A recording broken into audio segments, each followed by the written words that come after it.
बहुत समय पहले एक छोटे से गांव में रामू नाम का गरीब मछुआरा रहता था। वह रोज सुबह नदी में मछली पकड़ने जाता और गांव के बाजार में बेचकर अपना गुजारा करता।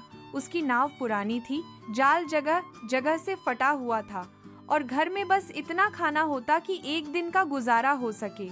फिर भी रामू ईमानदार और दयालु था। एक दिन सुबह सुबह वह नदी किनारे पहुंचा। सूरज की पहली किरण पानी पर पड़ रही थी और नदी चमक रही थी। रामू ने अपना जाल डाला। थोड़ी देर बाद जाल भारी महसूस हुआ। उसने पूरी ताकत लगाकर जाल खींचा और देखा उसमें एक चमचमाती सुनहरी मछली फंसी हुई है। मछली रोने लगी और बोली, हे मछुआरे, छोड़ दो मुझे, मैं कोई साधारण मछली नहीं हूँ, मैं जलदेवी की बेटी हूँ। अगर तुम मुझे आजाद करोगे तो मैं तुम्हारी एक इच्छा पूरी करूंगी। रामू को पहले तो विश्वास नहीं हुआ, पर फिर उसने सोचा कि इस छोटी सी मछली को छोड़ देने से उसे नुकसान नहीं होगा। उसने मछली को सावधानी से पानी में डाल दिया और कहा, मुझे बस इतना चाहिए कि मेरे घर में कभी भूख न हो। मछली ने अपनी पूंछ हिलाई, पानी में एक सुनहरी लहर उठी और वह गायब हो गई।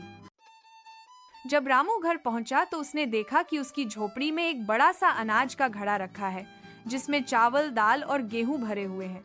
उसकी पत्नी हैरान थी, लेकिन रामू ने सब सच सच बता दिया। दिन बीतते गए, रामू और उसका परिवार खुशहाल हो गया।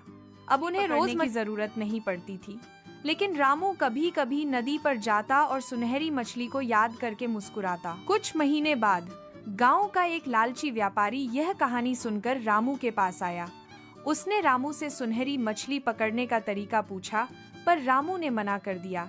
व्यापारी खुद नदी पर गया, दिन रात कोशिश की और आखिरकार सुनहरी मछली को पकड़ लिया। मछली ने फिर वही कहा, मुझे छोड़ दो, मैं तुम्हारी एक इच्छा पूरी करूंगी।